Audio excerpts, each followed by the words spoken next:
प्रताप का जीवन। 1540 में जन्म हुआ था, 1597 में जिनकी मृत्यु हुई।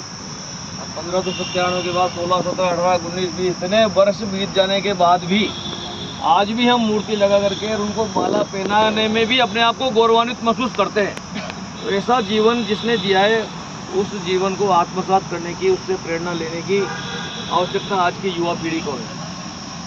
क्योंकि जो युवा पीढ़ी है स्कूल में और कॉलेजों में आती है, तो इस प्रकार की जो जीवन शैली और जो लाइफ, जो उद्देश्य, वास्तव में शिक्षा का जो उद्देश्य जीवन में है, उसको अपने ऊपर चरितार्थ न करके जो भटक रही है, उस भटकने वाली युवा पीढ़ी को रोकने के लिए, देश और धर्म की रक्षा के लिए हमेशा काम करने के लिए और अपना सर्वस्व न्यौछावर कर देने की प्रेरणा देने के लिए बहुत अच्छी बात है कि इस सबसे बड़े महाविद्यालय में महाराणा प्रताप की मूर्ति यहाँ पर स्थापित है, जिससे आप सब लोग प्रेरणा लेते रहें।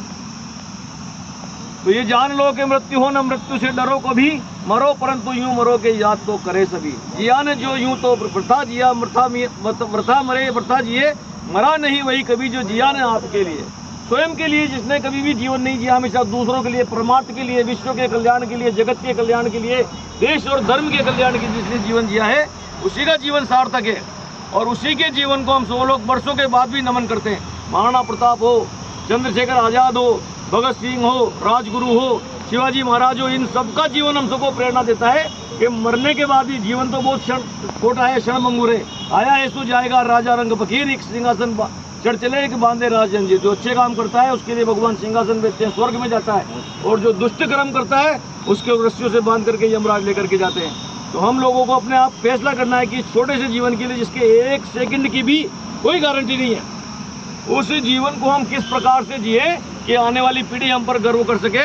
और आने वाली पीढ़ी ये कहे कि उसकी कामों की वजह से आज हम इस धरती पर खड़े हुए हैं और स्वाभिमान और स्वतंत्रता के साथ खड़े हुए हैं। महाराणा प्रताप के कामों की वजह से आज हम अपने आप को स्वाभिमान और स्वतंत्रता के साथ इस धरती पर खड़े होकर सांस ले रहे हैं।